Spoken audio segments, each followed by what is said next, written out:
శుభములు కలుగునుగాక.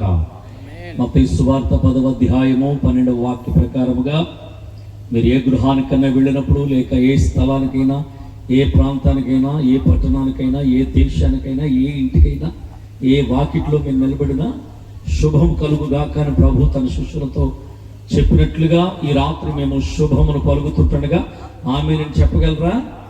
ఆమేన్, ఆమేన్.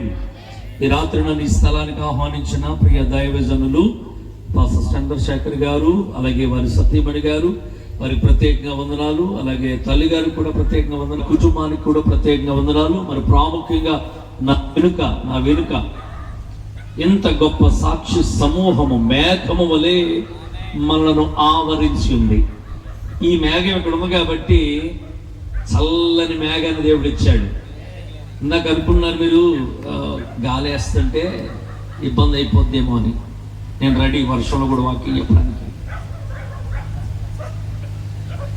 ప్రభు పంపించకుండా, కాళ్ళు వాసిపోకుండా, బట్టలు మాసిపోకుండా, ఏ అపాయం లేకుండా వారు ముందుకి సాగిపోగా తూర్పు, పడమర, ఉత్తర, దక్షిణ దిక్కులలో ఉన్నటువంటి క్రైస్తవులకు, క్రైస్తవేతరులకు, సత్యాన్వేషకులకు, సత్యమును వెంబడించుచున్న వారికి, సత్యమును ఎరిగిన వారికి, సత్యమును గురించి ప్రశ్నించుచున్న వారందరికీ కూడా యేసు నామమున శుభములు పలుకుతున్నాను. ఈ రాత్రి నాకు ఇవ్వబడిన సమయం అర్ధగంట. ఎందుకంటే 10:30కి క్లోజ్ చేయాలని చెప్పారు. తప్పకుండా దీంట్లో 10 నిమిషాలు మీరే తినేసారు కాబట్టి నేను కరెక్ట్గానే మీరు నాకు ఇవ్వబడినటువంటి సమయంలోనే 2 గంటలు 3 గంటలు కూడా వాకింగ్ చెప్పగలను. ఎందుకంటే పెట్టుకొస్తాడు కదా, టైం పట్టుకుంటామంటే తెలియదు. అదే సమయంలో మా నాయకులు, ఆత్మీయ నాయకులు నోయల్ సామెలయ్య గారు కూడా టైం టు టైం, ఒక్క క్షణం కూడా దాటిపోకుండా మరి వారు నడిపించండి గొప్ప నాయకులు. ఈ రాత్రి ఈ స్థలంలో చాలా ప్రశాంతకరమైన వాతావరణాన్ని ప్రభు మనకి ఇచ్చారు. దేవునికి స్తోత్రం. కాబట్టి నేను ఎక్కువ సమయం ఏమీ తీసుకోను, విసుపుగా చేయను.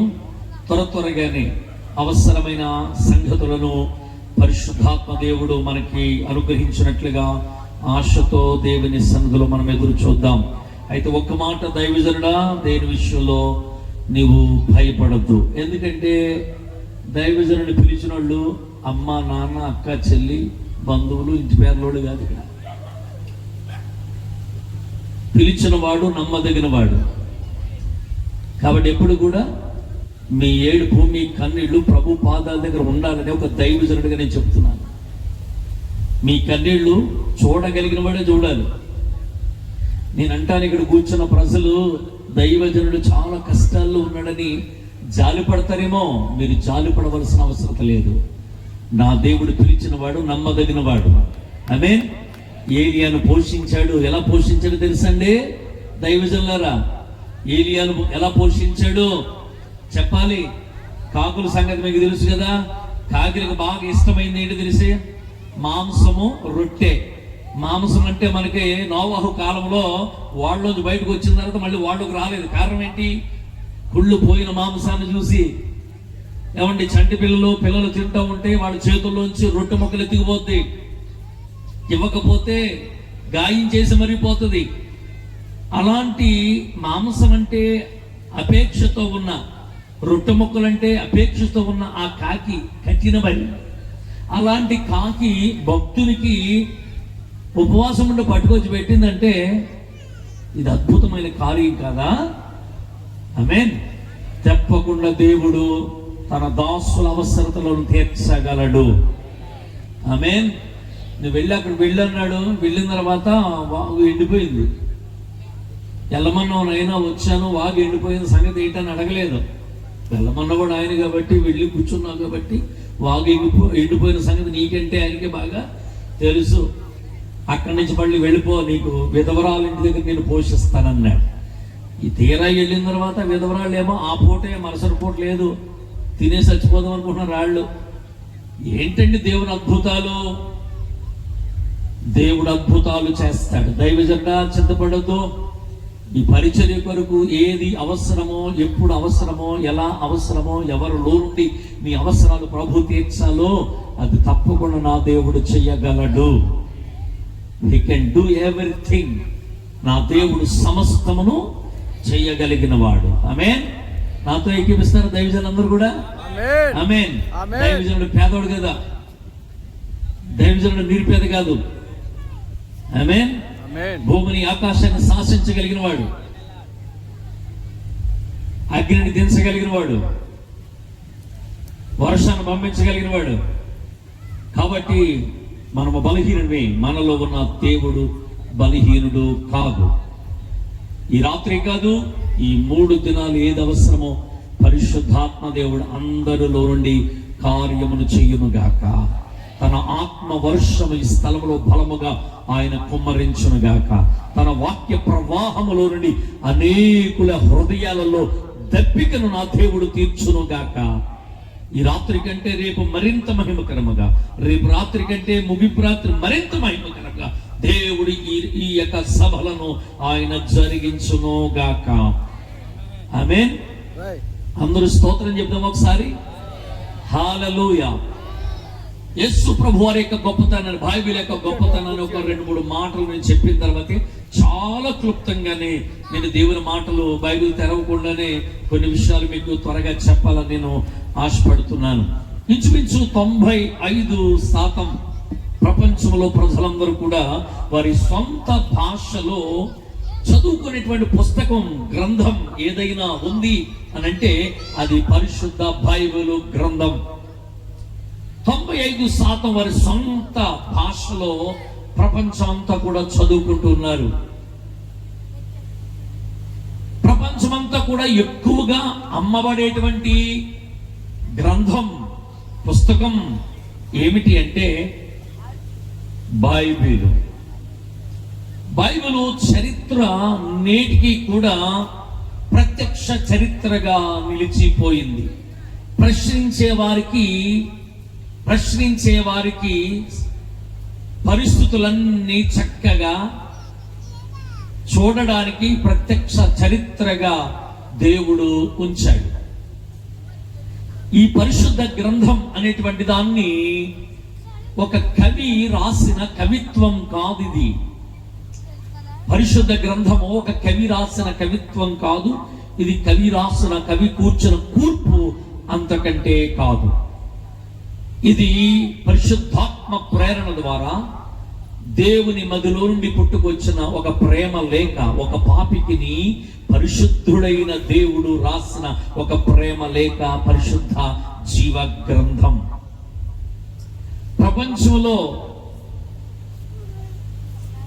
ప్రపంచంలో చాలా గొప్పగా, భారతదేశంలో గొప్పగా పేరుగాంచిన ప్రజలు కూడా యేసు ప్రభు వారి గురించి చెప్పిన మాటలు ఏంటంటే, మన భారతదేశంలో 2వ రాష్ట్రపతి అయినటువంటి సర్వేపల్లి రాధాకృష్ణన్ గారు చెప్పినటువంటి మాట ఏంటంటే, గురువు అనే మాట యేసుకు మాత్రమే సంబంధించింది.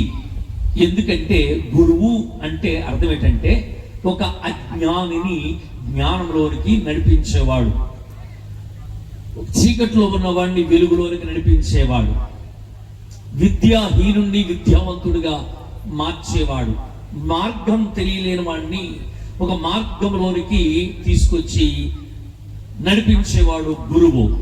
కనుక ప్రపంచానికి యేసు ఒక గొప్ప గురువు. ఈ ప్రపంచంలో గురువులందరూ కూడా కాళ్ళు కడిగించుకుని ఆ శిష్యులు ఆ పాదాలు కడిగిన తర్వాత నీళ్లు తల మీద పోసుకునే పరిస్థితుల్లో ఒక లోకంలో ఉంటే, యేసు క్రీస్తు ప్రభువారు అనబడినటువంటి పరమ గురువు ఆయన ఏం చేస్తున్నాడంటే, ఆయన శిష్యులు పాదములను కడిగిన గొప్ప గురువు. అంతగా తగ్గించుకున్నాడు అని నా భావన.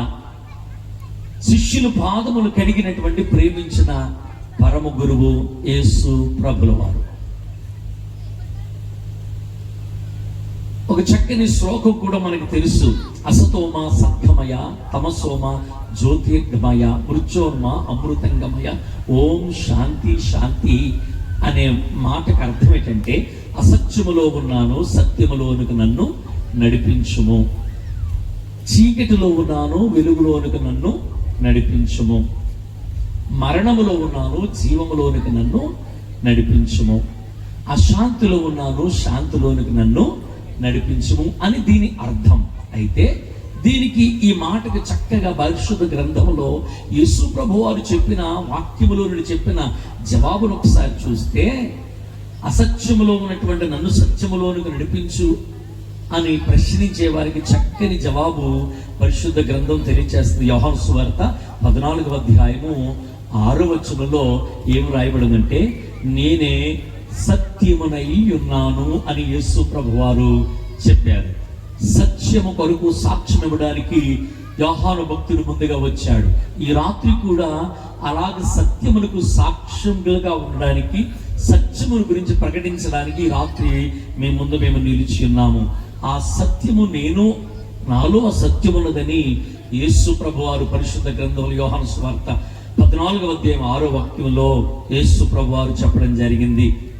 అలాగే చీకటిలో ఉన్నామో వెలుగులోనికి మమ్మల్ని నడిపించు అనగా పరిశుద్ధ గ్రంథంలో యేసు ప్రభు వారు చెప్పిన మాట ఏంటంటే, యోహాను సువార్త 8వ అధ్యాయము 12వ వాక్యములో, నేను లోకమునకు వెలుగై ఉన్నాను, నన్ను వెంబడించువారు ఎంత మాత్రమును చీకటిలో సంచరించక వారు వెలుగులో మరి నడుచుదురు అనే మాట యేసు ప్రభు వారు సెలవిచ్చి ఉన్నారు. ఆయన యోహాను సువార్త 1వ అధ్యాయము 9వ వాక్యం కూడా లోకములోనికి వెలుగు వచ్చెను అని 2000 సంవత్సరాల క్రితము లోకములోనికి వెలుగుగా యేసు క్రీస్తు ప్రభు వారు దిగి వచ్చి ఉన్నాడు. కనుక మరి చీకటిలో ఉన్న వారికి వెలుగునిచ్చే దేవుడను అని యేసు ప్రభు వారు పరిశుద్ధ గ్రంథంలో ఆయన చక్కని జవాబు ఇవ్వగలిగారు.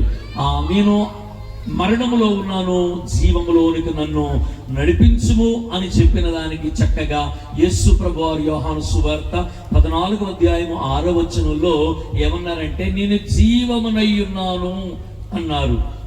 అలాగే లూకా సువార్త 7వ అధ్యాయం 11వ వచనంలో కూడా ఒక మరి తల్లి తన బిడ్డను కోల్పోయి ఏడుస్తున్నప్పుడు ఆ ఊరిలోనికి యేసు ప్రభు వారు ఎదురుగుండా వస్తున్నప్పుడు ఆ ఊరిలో నుండి ఆ కుమారుని మోసుకుని వెళ్ళిపోతున్నటువంటి పాడిని చూసి యేసు ప్రభు వారు పాడిని ముట్టి లేవనెత్తాడు. అంటే ఇప్పుడు మరణము యేసుకు ఎదురొచ్చింది. ఆ యేసుకు మరణం ఎదురు రాగా మరణము యేసు చేతిలో ఓడిపోయింది. ఆమేన్, దేవునికి స్తోత్రం. అంటే ఇప్పుడు ఆయన నేను జీవము కలిగిన వాడును అని చెప్పడమే కాదు గాని ఆయనలో ఎంత జీవముందో 2000 సంవత్సరాల క్రితము చనిపోయిన ఒక బిడ్డను పాడి మీద ముట్టి లేవనెత్తి తన తల్లికి అప్పగించాడు. ఆ ఊరిలోనికి జీవం వెళుతుంది, ఊరిలో నుండి మరణము బయటకు వస్తుంది. మరణము జీవము ఎదురుపడ్డగా ప్రపంచమంతా ద గ్రేట్ అలెగ్జాండర్ అన్నటువంటి వ్యక్తి ఏమన్నాడంటే, నేను ప్రపంచాన్ని జయించాను గాని నేను మరణం చేతిలో ఓడిపోతానన్నాడు. నిజమే, మరణం చేతిలో అందరూ కూడా ఓడిపోవాలి. ఎందుకంటే మరణాన్ని భయపెట్టే మగాడు ప్రపంచంలో ఎవరు లేరు. కానీ మరణాన్ని భయపెట్టిన వాడు, మరణపములను విరిచిన వాడు, మరణాన్ని జయించిన వాడు నజరేయుడైన యేసు. మరణాన్ని జయించడమే కాదు, మరణించిన వాడిని కూడా లాజరు బయటికి రమ్మని యోహాను సువార్త 11వ అధ్యాయంలో యేసు ప్రభువు 4 దినాలు సమాధిలో ఉన్న లాజరుని బయటికి రమ్మని పిలవగా లాజరు సజీవుడై బయటికి వచ్చాడు. అంటే ఇదిగో నేను మరణములో ఉన్నాను, జీవములోనికి నన్ను నడిపించువాడు ఎవడైనా ఉన్నాడా అని ఈ రాత్రి నువ్వు ప్రశ్నించగలిగితే దానికి జవాబు నా పరిశుద్ధ గ్రంథము జ్ఞాపకం చేస్తుంది. ఆయన నజరేయుడైన యేసు జీవము కలిగిన వాడుగా ఉన్నాడు అని వాక్యం చెబుతుంది. ఓం శాంతి శాంతి అంటే అశాంతిలో ఉన్న నన్ను శాంతిలోనికి నడిపించు వాడు ఎవడైనా ఉన్నాడంటే ఇదిగో ఆయన అంటున్నాడు. యోహాను సువార్త 14వ అధ్యాయంలోనే అంటున్నాడు, ఏమని తెలుసా, 27వ వచనం, నా శాంతిని నేను మీకు అనుగ్రహిస్తాను అంటున్నాడు. అలాగే యోహాను రాసిన మొదటి పత్రిక 2వ అధ్యాయము 2వ వాక్యంలో కూడా ఏమంటున్నాడంటే, నేను సర్వ ప్రపంచానికి శాంతికరమైన దేవుడను అంటున్నాడు. శాంతినిచ్చే దేవుడు, నెమ్మదినిచ్చే దేవుడు. ప్రియులారా, ఈ రాత్రి నేను ఆరాధిస్తున్నా, లేక ఈ రాత్రి నీవు ఈ స్థలానికి వచ్చి నాతో కలిసి ఆరాధిస్తున్న నీవు ఆయన ఎవరో తెలుసా? ఆయన ప్రపంచానికి శాంతిని, సమాధానాన్ని ఇవ్వగలిగినటువంటి దేవుడై ఉన్నాడు. స్వామి వివేకానంద ఆయన అన్నారు, ఏమని తెలుసా, నా జీవిత కాలంలో గాని యేసు ప్రభు వారు బ్రతికున్న ఈ లోకంలో ఉన్న సమయంలో నేనుంటే నా రక్తముతో ఆయనకి పాదాభివందనం చేసి కడిగి ఆయన నేను సన్మానించుదును అన్నాడు. ఆయన స్వామి వివేకానంద గారు గురించి అందరికీ తెలుసు. ఎవండి వింటున్నారు, గాంధీజీ గారు కూడా స్వతంత్ర పోరాటంలో ఒక అద్భుతమైన పాత్రగా వాడబడ్డారన్న సంగతి మనకు తెలుసు. ఏంటంటే బ్రిటిష్ వారి చేతిలో తుపాకులు ఉన్నాయి, ఆంధ్ర వారి చేతిలో ఏమీ లేవు. కాబట్టి స్వతంత్రాన్ని సంపాదించుకోవడానికి, భారతదేశానికి నెమ్మదిని, స్వతంత్రాన్ని, స్వేచ్ఛను సంపాదించుకోవడానికి ఏ విధంగా వాళ్ళ మీద యుద్ధం చేయాలి అని క్రమంలో వాక్యాన్ని చదువుతున్నప్పుడు మత్తయి సువార్త 5వ అధ్యాయం 5వ వచనంలో ఆ యొక్క గాంధీజీ గారు చదువుకునే మాట ఆయన చాలా ప్రభావితం చేసింది. ఏమని తెలుసా? సాత్వికులు ధన్యులు, వారు భూలోకమును ఏం చేస్తారంటే స్వతంత్రించుకుంటారు. అబ్బా ఎంత అద్భుతం! అంటే కత్తి పట్టకుండానే మన వాళ్ళను, మన జాతిని, మన ప్రజలను మనము స్వేచ్ఛపరులుగా మార్చొచ్చా అని ఆలోచన చేసి ఆ మాటను తనకు ప్రభావితం చేసిన కారణాన ఆయన స్వతంత్ర పోరాటంలో ఆయన ఆ మాట ఎంతగానో ఆయన ప్రభావితం చేసింది. ఎందుకు ఈ మాటలు ఈ రాత్రి నేను చెబుతున్నాను అని అంటే, ఈ రాత్రి నేను నిన్ను సేవించే దేవుడు ఒక అమెరికా దేశానికి, ఒక ఆస్ట్రేలియా దేశానికి సంబంధించిన వాడు కాదు. ఆసియా ఖండము అనగా మన ఖండమే. అమెరికా ఖండం వేరు, ఆస్ట్రేలియా వేరు. మా డాడీ వెళ్ళారు అక్కడికి, కుమారుడు కూడా అక్కడ అద్భుతమైన మరి అక్కడే సిటిజన్, అక్కడే ఆస్ట్రేలియా దేశంలోనే సభ్యత్వం తీసుకున్నాడు ఆయన. కాబట్టి ఆసియా ఖండంలో మనం ఉన్నాం. బెత్లెహేమ్ అనేటువంటి గ్రామము ప్రపంచ దేశాలకి నాభిస్థానం. ప్రపంచానికి యేసు సరిపోయినవాడు, చాలినవాడు అని చెప్పడానికి, అందరికీ అందుబాటులో ఉన్నవాడు, అందరికీ ప్రభు అని చెప్పడానికి ఆసియా ఖండంలో యేసు ప్రభు వారు మానవుడిగా భూమి మీదకి దిగి వచ్చి ఉన్నాడు. ఈ రాత్రి నేను కొద్ది క్లుప్తమైనటువంటి వాక్య సందేశాన్ని క్లుప్తంగా నేను మీతో పంచుకోవడానికి ఇష్టపడుతున్నాను. 3 విషయాలు మీతో ఈ రాత్రి నేను జ్ఞాపకం చేస్తున్నాను. నెంబర్ 1, మొదటిది ఏమిటంటే మన జీవితంలో సరి అయినటువంటి స్థలము, రైట్ ప్లేస్. చెప్పండి అందరూ కూడా, సరి అయిన స్థలం. ఏమంటే ఒక మాట మిమ్మల్ని అడుగుతాను, బిడ్డలు బయటికి వెళ్ళిన తర్వాత క్షేమముగా ఇంటికి వస్తారో లేదో భయం మనకి. ఏసీ రూములు అంటే బాగుంది, చల్లగా ఉంది అనుకుంటాం, కానీ అప్పులుంటే ఏసీ రూములో నిద్రపడొద్దా? అనారోగ్యం ఉంటే ఏసీ ఉంటుంది, ఐసీలో ఉంటాం, కానీ సుఖం ఉంటుందా? ఉండదు. ఏమంటే ప్రపంచం అంతా కూడా ఎక్కడ ఉన్నా ఏమి లేదు తెలుసా? నెమ్మది లేదు. పరిస్థితులన్నీ చాలా ప్రతికూలంగా ఉంటున్నటువంటి పరిస్థితుల్లో మానవ జీవితంలో నెమ్మది పొందే స్థలము, మానవ జీవితంలో సుఖాన్ని అనుభవించే స్థలం. ఒకవేళ మీరు అనొచ్చు 5 నిమిషాల సుఖం కోసం పొగ త్రాగవచ్చు, 1 గంట సుఖం కోసం చక్కగా మత్తు పానీయాల్ని స్వీకరించవచ్చు, చేయవచ్చు, త్రాగొచ్చు, 2 గంటల సంతోషం కొరకు సినిమా చూడవచ్చు. కానీ నీ జీవితంలో అది తాత్కాలికమైనదే. మన బ్రతుకులలో నెమ్మదినిచ్చే స్థలము, మన జీవితానికి క్షేమాన్నిచ్చే స్థలము, నిర్భయముగా, నిశ్చంతగా, భయం లేకుండా, స్వేచ్ఛగా, ధైర్యంగా బ్రతకగలిగిన స్థలము భూప్రపంచంలో మనకి ఎక్కడైనా ఏదైనా ఉందా చెప్పండి? పక్షికి గూటిలో ఉన్న పక్షికి క్షేమము, నీటిలో ఉన్న చేపకు క్షేమము, గుహలో ఉన్నటువంటి సింహానికి క్షేమము, బొరియలో ఉన్న నక్కకు క్షేమము, తల్లి ఒడిలో ఉన్న బిడ్డకు క్షేమం, దేవుని రెక్కల క్రింద ఉన్న ప్రజలకు క్షేమం. ఈ రాత్రి మన జీవితములలో ధైర్యంగా, నిబ్బరముగా, నిశ్చంతగా, భయము లేకుండా మనము ప్రశాంతంగా ఉండగలమా? భక్తుడు అంటాడు కీర్తన గ్రంథములో 4వ కీర్తన 8వ వచనములో అంటాడు భక్తుడు, ఏమని అంటాడంటే, నేను నెమ్మదితో పండుకొని నిద్రపోవదును. మన చేతిలో డబ్బులు లేకపోతే, చిన్న గృహం ఉంటే, తలుపులు లేకపోయినా, వేసవ కాలంలో ఫ్యాన్లు లేకపోతే తలుపులు 2 అలా తెరుచుకుని చెప్పండి గుమ్మానికి అడ్డంగా పడుకొని తలుపులు తీసేసి పడుకునే వాళ్ళం. కానీ ఈ రోజు అలా పడుకోగలమా? మన చేతిలో 1 లక్ష రూపాయలు ఉంటే ఇక్కడి నుంచి మనం రామచంద్రపురం ధైర్యంగా వెళ్ళగలమా? చెప్పండి అమ్మా, లేము కదా. అంటే ఎక్కడ చూసినా పరిస్థితుల్లో నెమ్మది కలిగించే స్థలం, ప్రశాంతకరమైన స్థలం. ఇక్కడ ఉన్నాం కనుక పర్వాలేదు, ఇక్కడ ఉన్నాం కనుక నిశ్చింతగా ఉండొచ్చు, ఇక్కడ ఉన్నాం కనుక ధైర్యంగా ఉండొచ్చు అనేటువంటిది ప్రపంచంలో ఏదీ లేదు. అలాంటి పరిస్థితుల్లో కష్టం వచ్చినప్పుడు ఎక్కడికి వెళ్ళాలో తెలియదు, మనకి బాధ వచ్చినప్పుడు ఎక్కడికి వెళ్ళాలో తెలియదు, కన్నీరు మన జీవితంలో కన్నీటితో వెలిపిస్తున్నప్పుడు మనకి ఎక్కడికి వెళ్ళాలో తెలీదు. అలాంటి టైంలో మన ఆప్తులైన వారు, మన స్నేహితులైన వారు వెతుక్కుంటూ ఉంటాం. అప్పుడు వాళ్ళు కూడా మనకు కనపడరు. ఇక ఏం చేస్తాం తెలుసా? అంతా అయిపోయిన తర్వాత ఇక దేవుని వైపు మనం చూస్తాం. నేను అంటాను, మన జీవితములలో నెమ్మది పొందే స్థలము, క్షేమమును అనుభవించే స్థలము, సుఖమును అనుభవించే స్థలము, నిర్భయముగా నిశ్చంతగా బ్రతకగలిగిన స్థలము, చోటు ఎక్కడైనా ఉంది అంటే అది దేవుని సన్నిధి, ద గాడ్స్ ప్రెసెన్స్. అది దేవుని సన్నిధిలో మాత్రమే. దేవునికి మహిమ కలుగును గాక. ప్రియులారా, ఈ రాత్రి మీరు రావలసిన చోటుకు వచ్చారు, రావలసిన స్థలానికి మీరు వచ్చారు, యేసయ్య సన్నిధిలోనికి మీరు వచ్చారు, దీవించే దేవుని హస్తాల కిందకు వచ్చారు, రక్షించే రక్షకుడిని చేతి కిందకి మీరు వచ్చారు, మీ జీవితాల్లో ఆదరణ పొందడానికి ఆదరించే దేవుని చేతి కిందకు వచ్చారు. ఈ రాత్రి మీరు రావలసిన స్థలములకు వచ్చారు, కూర్చోవలసిన స్థలములో మీరు కూర్చున్నారు.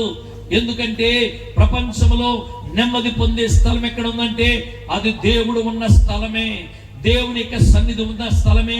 ఈ రాత్రి ఇదిగో ఈ ప్రాంగణం అంతటిలో, మీ గృహాల్లో ఉండొచ్చు, మీ గదుల్లో మీరు ఉండొచ్చు. ఈ రాత్రి జీవము కలిగిన దేవుడు, సృష్టికర్తైన దేవుడు మన మధ్యలో ఉంటుండగా మిమ్మల్ని బలపరిచే దేవుడు, మీ గాయములు కట్టే దేవుడు, మీ స్థితిగతులు మార్చే దేవుడు, మీ ఆత్మను రక్షించే దేవుడు, మీ పరిస్థితులు మార్చే దేవుడు ఈ రాత్రి ఉంటుండగా, ఇదిగో ఈ రాత్రి మీ జీవితానికి నెమ్మదిని కలిగించే స్థలము దేవుని సన్నిధి.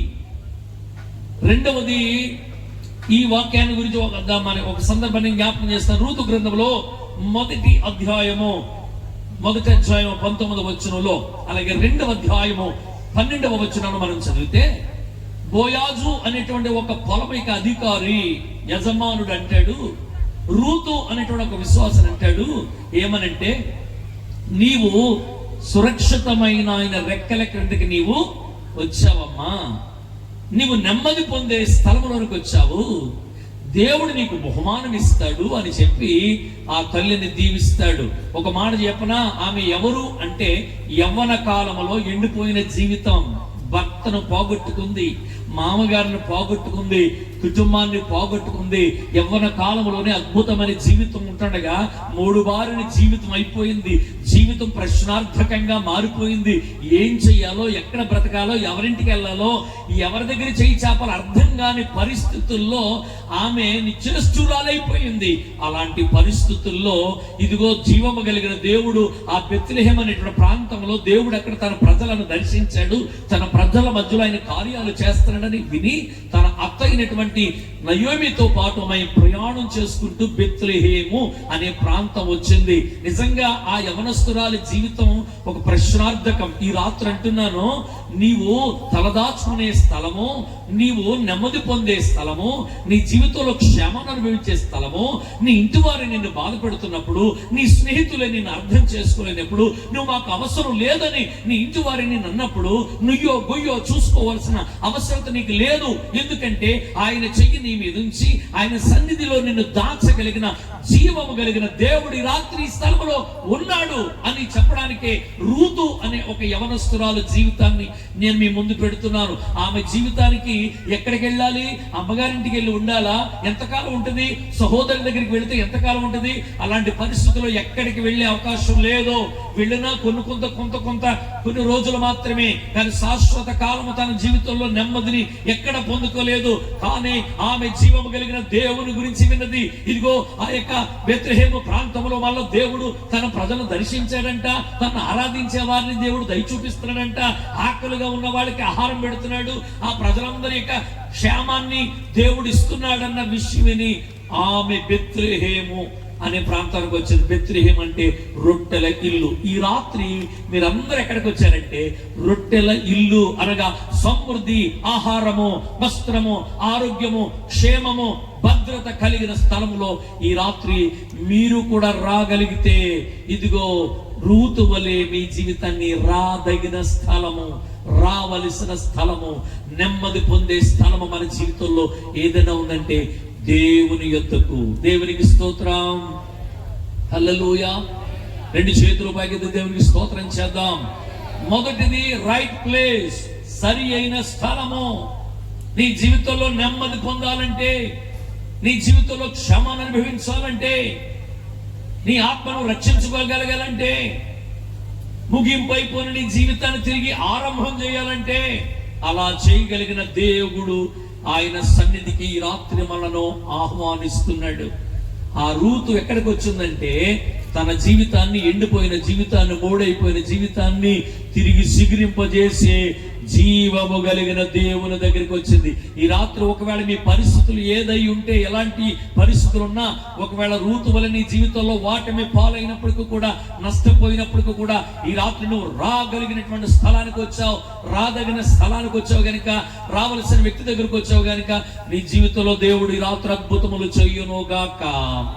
ఆమేన్. రెండవది సరి అయిన సమయము. సరి అయిన సమయము. చాలా మన జీవితాల్లో సమయాన్ని పోగొట్టుకుంటా ఉంటాం. ఎందుకంటే దేవుని దగ్గరికి రావాలంటే చిన్నపిల్లల్ని అడిగితే అంటారు, మాకు చాలా భవిష్యత్తు ఉంది, చిన్న వయసు, మాకు అప్పుడే దేవుడు ఎందుకు, మాకు ఇంకా చాలా భవిష్యత్తు ఉంది అంటారు. ముసలోడి దగ్గరికి వెళ్ళి అడిగితే వాళ్ళు అంటారు, ఏం బాబు అన్నీ అయిపోయి, పళ్ళు కూడా ఊడిపోయి, ఇంకెందుకులా బాబు, కాటకి వెళ్ళిపోతాను, ఇంకెందుకు నాకు దేవుడు అన్నట్టుగా అంటారు. ముసలోడిని అడిగితే వాళ్ళు అంటారు, మధ్య వయసు ఉన్నవాడిని అడిగితే, బాబు మాకు సంసార బాధలు, పిల్లలు, గొడవలు బోళ్ళు ఉన్నాయి, తర్వాత చూద్దాంలే దేవుడికి అంటారు. ఏమండి, దేవుడు ఎవరికి కావాలి? యవనస్తులు అడిగితే అంటారు, లేదు లేదు, యవన కాలం ఐస్ క్రీమ్ లాంటిది, తినవలసిన టైంలోనే తినాలి, ఆలస్యమైందంటే అదేమో అయిపోద్ది, కరిగిపోద్ది అంటారు. యేసు ఎవరికో తెలుసా? చూడండి, ప్రసంగి గ్రంథం 12వ అధ్యాయం 2వ వాక్యం అంటాడు, నీ బాల్య దినములందే నీ సృష్టికర్త నువ్వేం చేయాలి? స్మరణకు తెచ్చుకోవాలి. ఏ టైము? పళ్ళు ఊడిపోయిన తర్వాత, నడువంగిపోయిన తర్వాత, శరీరం అంతా సొట్లబడిపోయిన తర్వాత, కాళ్ళు వంగిపోయిన తర్వాత, అన్నీ అయిపోయిన తర్వాత, పళ్ళు ఊడిపోయిన తర్వాత, ఇంకేసుబాబు దగ్గరికి వస్తే మనం ఏం చేస్తాం? సమయం ఉంటుండగానే, ఆరోగ్యం ఉంటుండగానే, బలం ఉంటుండగానే, నీ బాల్య దినములందే నీ సృష్టికర్త ఎవరో నువ్వు తెలుసుకోవాలి. సరి అయిన సమయము. చూడండి, రూతు, ఈ 3 విషయాలు చెప్తున్నాను. రూతు సరి అయిన స్థలంలోనికి వచ్చింది. తన జీవితం ఎక్కడ బాగుపడద్దో, తన బ్రతుకు ఎక్కడ తిరిగి నిమ్మలపడుతుందో, తన బ్రతుకులో మళ్ళా ఎప్పుడు చిగురిస్తాదో, ఆ సరి అయిన స్థలము ప్రపంచమంతా వెతికిన దేవుడే తప్ప ప్రపంచంలో ఇంకా మరో దిక్కు లేదని తెలుసు. ఈ రాత్రి నీ జీవితంలో మనుషులు ఏ విధంగా నేను ఉపయోగించుకున్నా, నిన్ను విడిచిపెట్టేసిన, నీ జీవితాన్ని తిరిగి మళ్ళా రూపుదిద్ది నేను నిలబెట్టగలిగిన వాడు దేవుడు మాత్రమే, యేసు స్వామి మాత్రమే. నువ్వెవరైనా ఈ రాత్రి యేసు దగ్గరికి నీవు రావాలి. స్తోత్రం కలుగును గాక. ఆమేన్. యేసు దగ్గరికి నువ్వు రావాలి. రెండవది, ఎప్పుడు రావాలంటే రైట్ టైంలో రావాలి.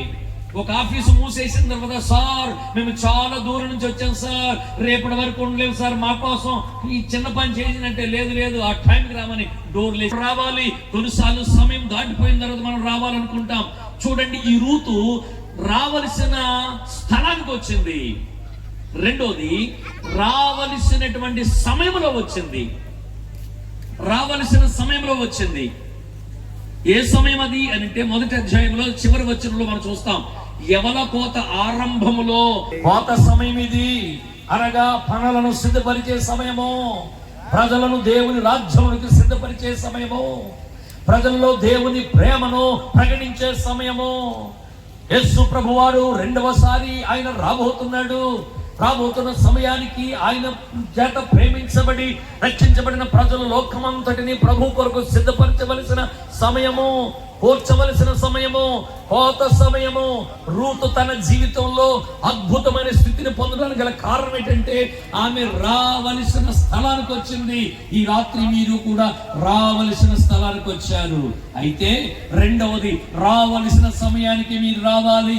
ఈ రాత్రి మీరు నిర్ణయం తీసుకోవలసిన సమయానికి మీరు నిర్ణయం తీసుకోవాలి. మీ మనసును పోయిన తర్వాత మనమేమీ కూడా చెయ్యలేము. కనుక సరి అయిన సమయంలో, రైట్ టైంలో ఆమె యవన కోత, ఇంకా ప్రభు ప్రేమని ఎరగలేని వారికి దేవుని ప్రేమను ప్రకటించాలి. దేవుని రాజ్యము కొరకు వారిని సిద్ధపరచవలసినటువంటి సమయంలో మనము ఉన్నాము. ఇక ఎక్కడ పడితే అక్కడికి వెళ్తే మనకి నెమ్మది లేదు. ఆదికాండం 35వ అధ్యాయంలో యాకోబు అనేటువంటి భక్తులు మనం చూస్తాం. తన జీవితంలో 28వ అధ్యాయంలో అతను ప్రయాణం చేస్తుండగా ఎవ్వరు లేరు. తన జీవితమే ప్రశ్నార్థకంగా ఉంది. ముందు చూస్తే చీకటి, వెనక్కు చూస్తే అన్నగారు కరుగుతున్నాడు, ఏం చేయాలో తెలియదు, మధ్యలోనే ఉండిపోయాడు. అలాంటి పరిస్థితుల్లో ఏంటి నా పరిస్థితి ఏంటి అనుకున్నాడు. అప్పుడు దేవుడు ప్రత్యక్షమయ్యాడు అక్కడ. అప్పుడు ప్రత్యక్షమైన ఆ స్థలముతో అంటాడు, ఇది దేవుని మందిరము, దేవుడు నీతో మాట్లాడిన స్థలము దేవుని మందిరము. ఇది వీధి కావచ్చు, లేక ఒక అపార్ట్మెంట్ లో ఒక గది కావచ్చు, ఎక్కడ దైవజనుడు నీ కొరకు ప్రార్థించి మరి ప్రయాసపడుతున్నాడో అది నీకు దేవుని మందిరము, దేవుని సన్నిధి అంతే. అయితే యాకోబు జీవితంలో దేవుడు అక్కడ యాకోబును దర్శించాడు. అలాగే నువ్వు వెళుతున్న సమయంలో నేను నీకు తోడై ఉంటానో, నీకు సహాయం చేస్తాను, నేను తిరిగి తీసుకొస్తాను, అద్భుతంగా నేను కాపాడుతానన్నాడు. అలాగ చేశాడు. 20 సంవత్సరాలలో అద్భుతమైన స్థితిని. మొదటి వాక్యం వచ్చినప్పటికి, యాకోబా నీ పరిస్థితి ఎలాగుంది? 34వ అధ్యాయం వచ్చినప్పటికి కుమార్తె పరిస్థితి తారుమారైపోయింది. కుమారులు పరిస్థితులు, చుట్టూ శత్రువులు సంపాదించుకున్నాడు. ఆ టైంలో ఏం చేయాలో అర్థం కావట్లేదు ఎవరికి? యాకోబు గారికి. నేను ఇప్పుడు ఎక్కడికి పోను, ఎక్కడ తలదాచుకోను, ఎక్కడికి వెళ్తే నా సమస్యకి పరిష్కారం దొరుకుతుందని ఆలోచన చేయగా దేవుడు మాట్లాడుతున్నాడు, యాకోబు నీవు లేచి, ఆనాడు నేను నీతో మాట్లాడి నిన్ను దర్శించిన ఆ స్థలంలో నువ్వేమైతే చెప్పావో బలిపీఠాన్ని కడతాను కదా, నువ్వు లేచి బేతేలునకు వెళ్ళుమో. ఈ రాత్రి మనం ఎక్కడికి వెళ్ళాలంటే లేచి బేతేలునకు వెళ్ళాలి. ఎందుకంటే బేతేలులో దేవుని సన్నిధి ఉంది, బేతేలులో దేవుని ప్రసన్నత ఉంది, బేతేలులో దేవుని కాకుండా నీ హృదయాన్ని ప్రభువుకి ఇవ్వాలి. హృదయం ఇయ్యగలవా? నీ హృదయం అడుగునేసు. ఎందుకు? హృదయం మంచిదని కాదు, నీ హృదయము లోపల చెడుగును కడిగి పవిత్రపరచునేసు, మంచునేసు. హృదయం అన్నిటికంటే చాలా మోసకరమైనది, అది ఘోరమైన వ్యాధి. నీ హృదయమందు దాగి హృదయమియ్యగలవా? నీ హృదయం అడుగునేసు. నీ హృదయము లోపల చెడుగును కడిగి పవిత్రపరచునేసు. నా దేవుడు పరిశుద్ధుడు, పవిత్రుడు. ఈ రాత్రి మీ హృదయాన్ని ఏసైకిస్తే మీ హృదయం అలాంటిదైనా దాన్ని పరిశుద్ధపరిచి ఆ పరిశుద్ధమైన హృదయంలో ఆయన కొలువై ఉంటాడు. ఈ రాత్రి నీవు రావలసిన స్థలానికి రావాలి. ఎంతో సార్లు, కొన్నిసార్లు వాయిదాలు వేస్తాం దేవుని మందిరానికి రావడానికి, దేవునికి మనసు ఇవ్వడానికి వాయిదాలు వేస్తాం. మా అమ్మాయి పెళ్ళి అవనివ్వండి, మా మనవరాలు పెళ్ళి అవనివ్వండి, ఇల్లు కట్టనివ్వండి, దాని పెళ్ళి అయిపోతే నాకు అన్ని అయిపోతాయండి అంటే, ఈ లోపు మన పెళ్ళి అయిపోతే ఏంటి పరిస్థితి? సమయాన్ని వ్యర్థపరచొద్దు. ఇదిగో రావలసిన సమయంలో ఆమె వచ్చింది. ఏ పొలములో అయితే పరగేరుకుందో ఆ పొలానికి గొప్ప యజమానురాలైపోయింది. ప్రపంచ రక్షణ కొరకై రక్షకుని లోకానికి అందించడానికి ఒక మూల సాధనంగా రూతు మారిపోయింది. మూడవది ఏంటంటే, ఆమె ఎక్కడికి వచ్చిందో తెలుసా? తన జీవితానికి సరి అయిన వ్యక్తి ఎవరు? మోయాబు దేశంలో ఉన్న వాళ్ళ తల్లిదండ్రులు కాదండి, ఏమంటే తన తోడుకోడలు కాదండి. తన జీవితానికి సరి అయిన వ్యక్తి ఎవరు తెలుసా? బోయాజు. బోయాజు అనగా యేసు క్రీస్తు ప్రభుల వారు. ఏ స్థితికైనా చాలినవాడు నా యేసు, ఎవరి పరిస్థితులకైనా చాలినవాడు నా యేసు. ఆయన పరమ వైద్యుడు. ఆయన తాగితే అద్భుతం చేస్తే స్వస్థత పొందలేని వారు ఎవరుండరు. ఎందుకంటే కొంతమంది డాక్టర్లు కొన్నిటికే స్పెషలిస్టులు మళ్ళీ అక్కడి నుంచి ఇంకో చోటకి పంపిస్తారు. ఒక పేషెంట్ నా దేవుని దగ్గరికి వస్తే ఆయన ముట్టని రోగం లేదు. ఎందుకంటే మన జీవితానికి చాలినవాడు. ఈ రాత్రి 3 మాటలు నేను జ్ఞాపకం చేస్తున్నాను. నెంబర్ 1, ఈ రాత్రి మీరు రావలసిన స్థలము దేవుని సన్నిధి. మీరు దేవుని యొద్దకు రావాలి. మీరు దేవుని యొద్దకు రండి, అప్పుడు ఆయన మీ యొద్దకు వచ్చును. ఆయన దగ్గరకు వచ్చే వారిని ఎంత మాత్రం ఆయన త్రోసివేసే దేవుడు కాదు. రక్షించే దేవుడు, స్వస్థపరిచే దేవుడు, బాగు చేసే దేవుడు, క్షేమాన్నిచ్చే దేవుడు, బతుకులు బాగు చేసే దేవుడు. ఈ రోజు ప్రభువు నమ్ముకోకుంటే, లేకపోతే ఈ రోజు ఏమైపోదామో, ఈ రోజు మేము అనేకులు ఎదుటి యవ్వన కాలంలో మా జీవితాన్ని ప్రభు కొరకు కట్టుకుని అవసరమైతే ప్రాణాలు కూడా లెక్క చేయకుండా ప్రభు కొరకు పనిచేయడానికి గల కారణము యేసు మమ్మల్ని వెలిగించాడు, యేసు మమ్మల్ని ప్రేమించాడు. ఇదిగో ప్రకటన గ్రంథము 3వ అధ్యాయం 20 వాక్యంలో మనం ఉంటుంది. వాక్యం చదివితే, ఇదిగో నేను తలుపున తొండి నేను తట్టుచున్నాను, ఎవడైనను నా స్వరం విని తలుపు తీసినేడలా నేను లోపలికి వచ్చి అతనితో కలిసి నేను భోజనము చేయదుము. ఈ రాత్రి యేసు ప్రభువారు తలుపులు గెంటుకుంటూ వచ్చేసే అమర్యాద కలిగిన దేవుడు కాదైనా. నీ హృదయంలో ఆయనకు చోటిస్తే, యేసయ్యా రండి అన్ను పిలిస్తే తలుపు తడతాడు. గౌరవం ఏంటంటే తలుపు గెంటుకుంటూ రాకూడదు. మనం ఇప్పుడు కూడా లోపల భార్య భర్తలు ఉండొచ్చు, కుటుంబం ఉండొచ్చు, తలుపు ఎవ్వరు గెంటుకుంటూ రాకూడదు. అది మర్యాద కాదు. బయట ఉన్న తలుపు తీసుకున్న గెడ తీసుకున్న తలుపుని ఇలా కొట్టాలి. యేసయ్య నేర్పించే మంచి పాఠం ఏంటి తెలుసా? ఆయన తలుపు కొడుతున్నాడు. ఆయన చాలా మర్యాద కలిగిన వాడు. ఎవరు బయట అని అంటే, నేనమ్మా యేసుని, నువ్వు తలుపు తీస్తావా, నేను లోపలికి వస్తాను అన్నాడు. అడిగాడు, అడగకుండా గెంటుకుని రాదు. ఈ రాత్రి యేసయ్య నిన్ను అడుగుతున్నాడు. నీ స్వేచ్ఛ లేకుండా, నీ హృదయాన్ని దేవుని కొరకు తెరవకుండా ఆయన బలవంతాన్ని నీ ఇంట్లోకి రాడు, నీ ఒంట్లోకి రాడు. ఈ రాత్రి నువ్వు ఎవరివైనా యేసు నీ హృదయంలో చేర్చుకుంటే ఆయన నీ ఇంటిలోనికి వస్తాడు, నీ ఒంటిలోనికి వస్తాడు. అప్పుడు నీ ఒంటిలో ఉన్న జబ్బు, నీ ఇంటిలో ఉన్న కొరత నా దేవుడు తొలగిస్తాడు. నీ జీవితాన్ని ఆశీర్వాదకరంగా మారుస్తాడు. దేవునికి స్తోత్రం. ఈ రాత్రి యేసు ప్రభువారు ఈ వీధిలో నుండి ఈ దైవజనులు ఏర్పాటు చేసిన ఈ సభ ద్వారా మీకు మొదటి రోజు ఆహ్వానము మిమ్మల్ని అందరిని ఆహ్వానిస్తున్నాం ఈ దేవుని సన్నిధిలోనికి. ఈ 3 దినాల్లో చక్కని దేవుని వాక్యాన్ని వినండి. రావలసిన స్థలము, నీ జీవితంలో నెమ్మది పొందే స్థలము, క్షేమాన్ని అనుభవించే స్థలము, దేవుని సన్నిధికి రండి. మీతో పాటు అనేక మంది రేపటి దినాన్ని తీసుకొని రండి. అయితే రేపు టైం ఈ రోజు లేట్ అయింది కనుక రేపు సరి అయిన సమయానికే రండి. తర్వాత సరి అయిన వ్యక్తి అయిన యేసు ప్రభువారిని మీ జీవితంలో ఎంపిక చేసుకుని తీసుకుని పొండి. అప్పుడు మీ జీవితాల్లో ఇంటిలో ఉండవలసిన క్షేమం ఉంటుంది, ఒంటిలో ఉండవలసిన ఆరోగ్యం ఉంటుంది, మీ బ్రతుకులో ఉండవలసిన నెమ్మది ఉంటుంది. మీకు అవసరం లేనివి విషయాలన్నీ వ్యర్థమైనవన్నీ మీ ఇంట్లోంచి బయటికి వెళ్ళిపోతాయి. లూకాసు సువార్త 19వ అధ్యాయములో వచ్చిన ప్రకారం 1వ వచనం నుంచి జక్కయ్య జీవితంలో వ్యర్థమైనవన్నీ బయటపోయి మేలైనవన్నీ జక్కయ్య జీవితంలో ఉన్నట్లుగా ఈ రాత్రి మీ జీవితాలు నా దేవుడు అలా చేయను గాక. తన సేవకుని ప్రయాస నా దేవుడి వ్యర్థము కాకుండా ఆయన కార్యములు నెరవేర్చును గాక. ఈ స్థలములో ఈ వీధిలో ఉన్న ప్రతి వారి హృదయముని రాత్రి ప్రభు తాకును గాక. ప్రభు కృప మనందరికీ తోడైండును గాక. ఒక్క నిమిషం మీరు 2 చేతులు ఒక్కసారి పైకెత్తి ప్రభువా మీరు ఇచ్చిన వాక్యంకై స్తోత్రం అని చెప్దాం. చిన్న ప్రార్థన. ప్రేమ కలిగిన తండ్రి, మంచి దేవుడా, ఈ రాత్రి మిమ్మల్ని స్తుతిస్తూ ఉన్నాం. దేవా, నీ దాసునికి ఎంతో భారాన్ని ఇచ్చావు, దాసురాలకు భారాన్ని ఇచ్చావు. ధనము లేకపోయినా, పరిస్థితులు ప్రతికూలంగా ఉన్నా నీ కొరకు పని చేయాలన్న ఆరాటమే ఆ ప్రయాసము చూసావనైనా నీ సేవకుని ఏ విషయంలో సిగ్గుపడనివ్వద్దు ప్రభా. సిగ్గుపడనిచ్చే దేవుడు కాదు నైనా. నిన్ను నమ్మిన వారిని విడిచిపెట్టే దేవుడు కాదు. ఈ రాత్రి మొదలు వారి జీవితంలో అద్భుతాలు జరుగునుగాక. ఆకాశము తెరిచి ఇశ్రాయేలుకు ఆహారం ఇచ్చిన వాడు, సముద్రమును చీల్చి నడిపించిన వాడు, బండను చీల్చి నీళ్ళు ఇచ్చిన వాడు, కాళ్ళు వాసిపోకుండా బట్టలు మాసిపోకుండా ప్రభువా వారి జీవితమును నడిపించిన గొప్ప దేవుడు ఈ రాత్రి మా మధ్యలో ఉన్నావు. నీ దాసు నడిపించండి. ఈ మహిమ కలిగిన 3 రాత్రులు నీ చేతులకు అప్పగిస్తూ మహిమ నుండి అధికమైన మహిమలోనికి నీ ప్రజలు నడిపించండి. ఈ రాత్రి అందరైతే కూలిపోయి ఉన్నారో, పడిపోయి ఉన్నారో, వేస అయిపోయి ఉన్నారో, జీవితంలో ఓడిపోయి ఉన్నారో, ఇదిగో రూతు వలె సరి అయిన స్థలములో, సరి అయిన సమయంలో, సరి అయిన వ్యక్తి అయిన నిన్ను వారు చేరుకోవడానికి కృప దయచేయండి. ఈ రాత్రి బిడ్డలందరినీ మీ చేతులకు అప్పగించి వెళుతున్నాం. కృప కలుగునుగాక, కృప కలుగునుగాక, కృప కలుగునుగాక, కృప కలుగునుగాక. ఈ ప్రజల మధ్యలో అద్భుతాలు మీరు చేయుదురుగాక. ప్రజల వారి హృదయంలో ఒక నూతన కార్యము జరుగునుగాక. వారి పాపంలో వారు ఒప్పుకొందురుగాక, వారి పశ్చాత్తాపముడుదురుగాక. వారు రక్షణకై మారు మనసు పొంది బాప్తిస్మముకై వారు సిద్ధపరచబడుదురుగాక.